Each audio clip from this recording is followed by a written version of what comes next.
Welcome to the NWI.com Political Roundtable for Thursday, September 1st. I'm Robert Blaszkiewicz, Assistant Managing Editor of The Times. Here with me today, Doug Ross, Editorial Page Editor of The Times, and Times columnist Mark Kiesling, bringing you the latest developments in the world of politics. We had a visit this morning from Second Congressional District Representative Joe Donnelly, who also coincidentally is running for U.S. Senate, challenge to... Is that a coincidence, Well, Robert? not necessarily a coincidence, but incidentally, maybe. What did Representative Donnelly have to say? Well, we were talking about jobs, of course, this being Labor Day weekend coming up. But one of the interesting things is he said he's been talking about Cline Avenue, not only here, after visiting the scene of the crime, as it were, and the site of the bridge that no longer bridges the gap, and that he's been talking about it in Indianapolis as well. Now, his point is, and keeping in mind he's a Democrat running for U.S. Senate, but from the South Bend area, his point is that when the Daniels administration concocted the long-term lease of the Indiana toll road, that took revenues that normally went for development along the exits of the toll road, that it took those and just sent them straight throughout the rest of Indiana. Well, now here we have something that's right off the toll road and needs money, and where's the money from coming from? So he's saying, well, the rest of Indiana needs to pony up, basically. Well, in a way that makes sense. I mean, it's just like when you apportion money like that, you necessarily apportion it statewide, and when you've got a local project like the Cline Avenue Bridge project, it needs to be addressed. Yeah, and the major moves was those funds have gone statewide, although and they're pretty well gone. And they're pretty well gone, even though the revenues basically the revenue came from the lease, right. But the reason that this company is paying the lease is because of the toll revenues it's getting from the residents up here in the northern and primarily in northwest Indiana for the most part. So right.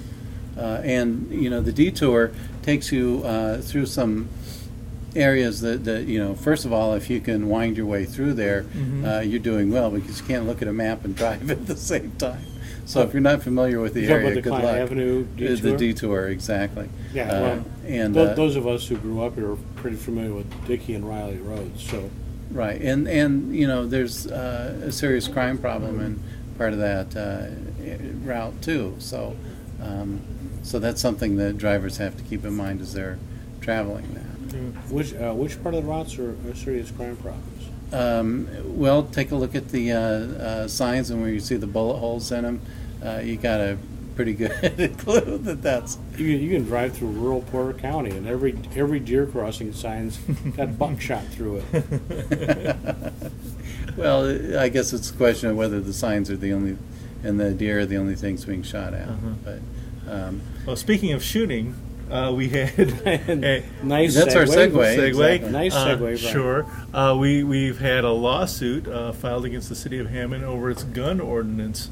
And what do you think the city's reaction is going to be? First of all, you want to explain the lawsuit and the case? Sure. I mean, there's a state law that now says if you're packing heat, you can take it almost anywhere in the state, and so it supersedes the Hammond gun control ordinances that date back to, as I recall, 1991, when there was a shooting, murder-suicide, actually. At the Hammond City Hall. Exactly. Outside the prosecutor's office, yeah. It was a domestic case. Right. Actually, I don't see the city of Hammond going to the mat for this one, because I frankly, I was talking to the mayor, and he says we don't really have much of a leg to stand on. He said state law supersedes city law. He said, and that's it. His objection was that he did not want Councilwoman Kim Poland proposing an ordinance that would have repealed Hammond's gun ordinance because he said it was unnecessary. He said that the state legislature has already decreed that, this is the way it's going to be. And McDermott said, and Mayor Tom McDermott said, he has no plans to fight it. Well, so now that there's a lawsuit that says that the rights are being limited by a law that's been superseded. Well, is there any evidence that this law is being enforced? Because No. The law is not being enforced. So then no rights are really being violated. As a matter of fact, like I said, when I talked to McDermott, he said we're not enforcing this law. Yeah. It's a matter of civilism. He just said the law is, the law has been, basically voided by the Indiana General Assembly, and there's no reason for him to fight the law because he said as a lawyer he understands that state law supersedes city law. Right. So We're not. I mean, it's not a home rule community.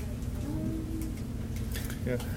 Moving on to another subject matter, Doug, you participated in a meeting yesterday, Wednesday, with the Consul General of Mexico, the new one in the Chicago office. He had some things to say about immigration and about labor, and your assessment of what he had to say. Well, it's pretty interesting. He was talking about how the Mexican economy is growing, with evidence of that being that in the year 2000, and this will give you the idea of the rapidity. In 2000, he said there were 25 million Mexicans who were below the poverty line. Now it's 12 million. So, I mean, that shows you, rapid, or reasonably rapid growth. Of course, we know what the economy has done since then.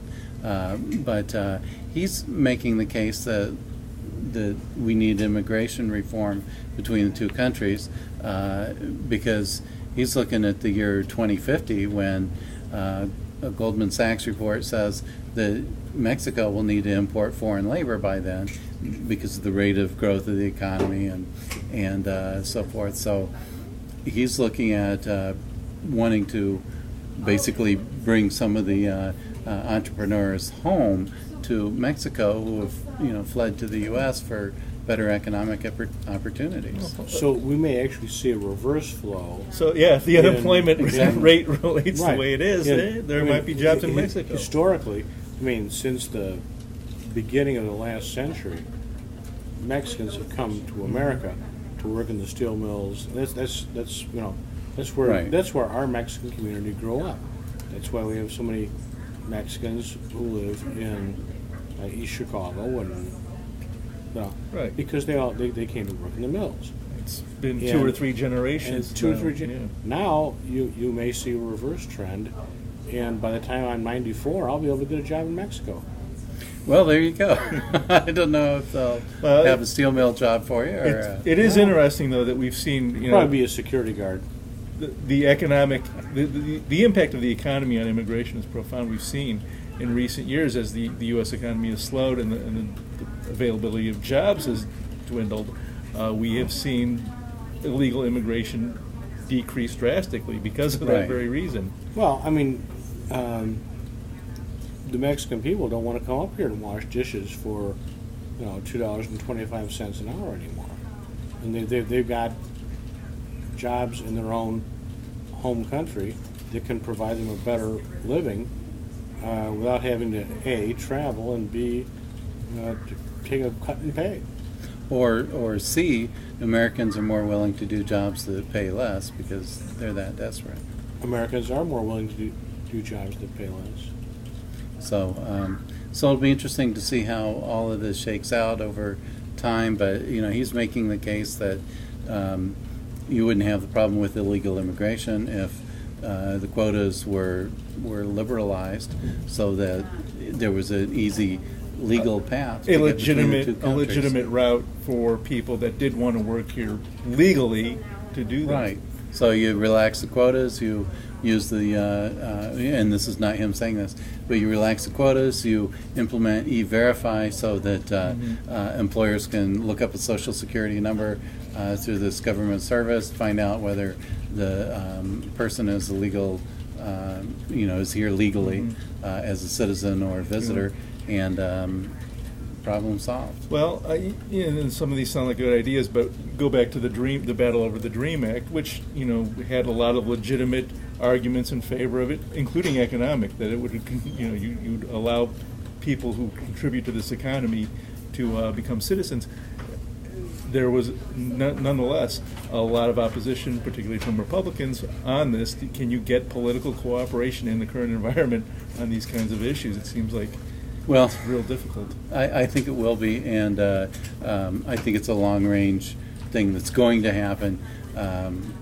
But given the current political environment, it's long-range. Yeah. So. Well, that's all we have for this week's episode of the Political Roundtable. We thank you for watching, and we'll be back next week. We want to wish you a happy Labor Day. And Exactly. Definitely a happy Labor Day. So enjoy your weekend, stay safe, and we'll see you next week.